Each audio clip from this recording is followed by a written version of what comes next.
Have you ever asked yourself the question, is my current reality the future that I dreamt of? If your answer is yes, then you've got nothing to worry about. But if your answer is no, then you've got two things to consider.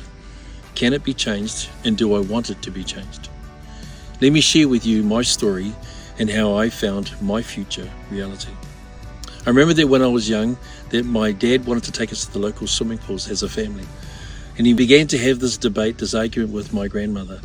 He tried to convince her that there was a small pool for the kids, a big pool for the adults, a playground, some food, and a fence to keep us all safe.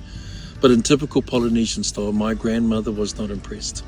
She turned around and said, if God wanted us to be at the swimming pool, he would have born us in the swimming pool. But no, he born us in the ocean, Moana Nui a Kiwa. And that day, we went to the local beach in Herne Bay. You see, that moment left an impression upon me.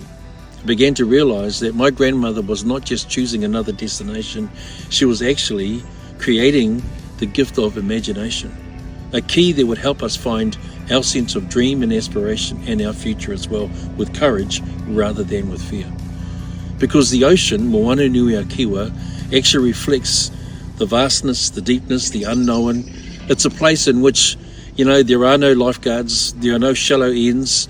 It's a place in which we discover to take risks. We learn who we are when we're out there, challenged by these elements that are there. That's how we find resilience, innovation, and perseverance as well. When I think about New Zealand and what it has to offer in this regards, we want to come to this from a strength-based position. In other words, that means asking ourselves the question, what is it we do well, and how can we use those traits to be able to deal with the challenges that we face as a nation? When other people see problems, we see potential. When people see failure, we see resilience.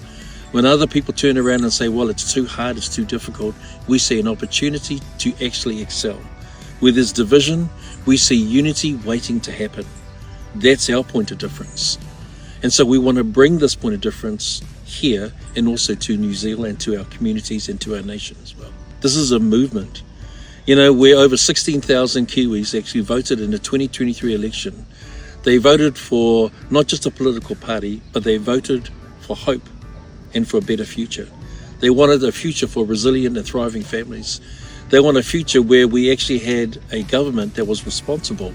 They wanted a future where there will be opportunities for innovative leadership and education, businesses that were thriving as well.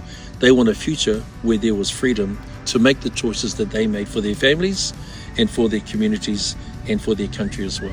This is a movement that is for you, for the teachers that are shaping young minds, for the builders that are designing and developing our homes, for the medical cares and the nurses that are holding the hand of the sick, to the businesses who are finding great opportunities to be able to develop and to thrive as well.